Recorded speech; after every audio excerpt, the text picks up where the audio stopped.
ஆளுநரின் சுதந்திர தின தேநீர் விருந்தை புறக்கணிப்பதாக திமுக அறிவிப்பு.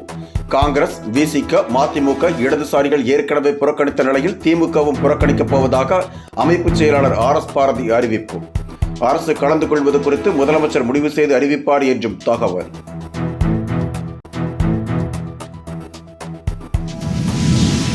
வயநாடு நிலச்சரிவு உயிரிழந்தவர்கள் குடும்பங்களுக்கு தலா 6 லட்சம் ரூபாய் நிதி உதவி. கேரள முதல்வர் பினராயி விஜயன் அறிவிப்பு.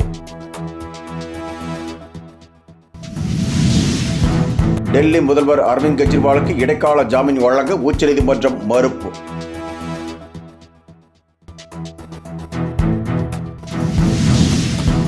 சுதந்திர தினத்தன்று தேசிய கொடியுடன் வாகன பேரணி நடத்த பாஜகவிற்கு அனுமதி. சென்னை உயர்நீதிமன்றம் நிபந்தனையுடன் கூடிய உத்தரவு.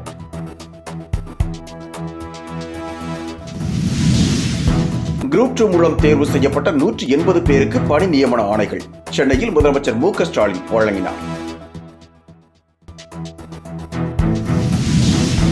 ஸ்ரீபெரும்புதூர், மாமல்லபுரம், திருவையாறு ஆகிய பேரூராட்சிகளை நகராட்சிகளாக தரம் உயர்த்தி அரசாணையை தமிழக அரசு வெளியிட்டது.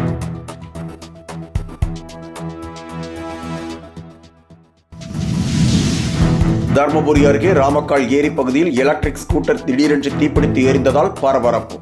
பட்ட பகலில் நடு ரோட்டில் நடந்த சம்பவத்தால் போக்குவரத்து பாதிப்பு.